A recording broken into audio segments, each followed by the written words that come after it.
मुख्यमंत्री आणि आमचे नेते अजितदादा पवार यांनी आता हे प्रकरणामध्ये त्यांनी लक्ष घातलंय असं म्हणतात, परंतु अद्यापही आरोपींना अटक नाही, खंडणीखोराला अटक नाही।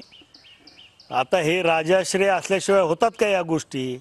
एक आरोपी 18 दिवस फरार राहतो आणि पोलिसांना त्यांना पकडता येत नाही, खून केलेल्या लोकांना पकडता येत नाही, खंडणी मागणाऱ्याला पकडता येत नाही। हे काय म्हणजे नॉर्मल आहे असं का वाटतं का कोणाला? हे नॉर्मल नाही आहे, ह्याच्यात निश्चितपणानं दबाव आहे आणि त्यामुळेच या आरोपींना अटक होत नाही आहे। राजकीय हस्तक्षेप आणि कुठलाही प्रकारचं जे देवेंद्रजी म्हणतायत की आम्ही निपक्षपातीपणे चौकशी करू, परंतु मला त्यांनाच विचारायचं की आज 18 दिवस झाले, मग आरोपीला का अटक होत नाही? खंडणीमधले आरोपी मोकाट आहेत आणि खुनातले आरोपी मोकाट आहेत।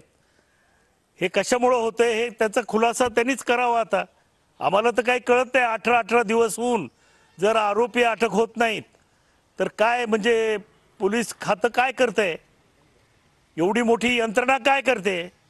संपूर्ण बीड जिल्ह्यातल्या पोलीस प्रशासनावर काही लोकांचा दबाव होता आणि त्याच्यामुळेच ही घटना घडलेली आहे।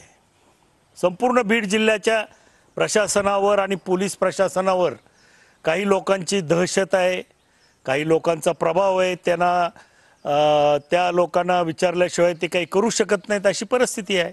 जे काही आता ह्या खंडणीमधले आरोपी आहेत वाल्मिक कराड यांचीच संपूर्ण प्रशासनावर दहशत आहे।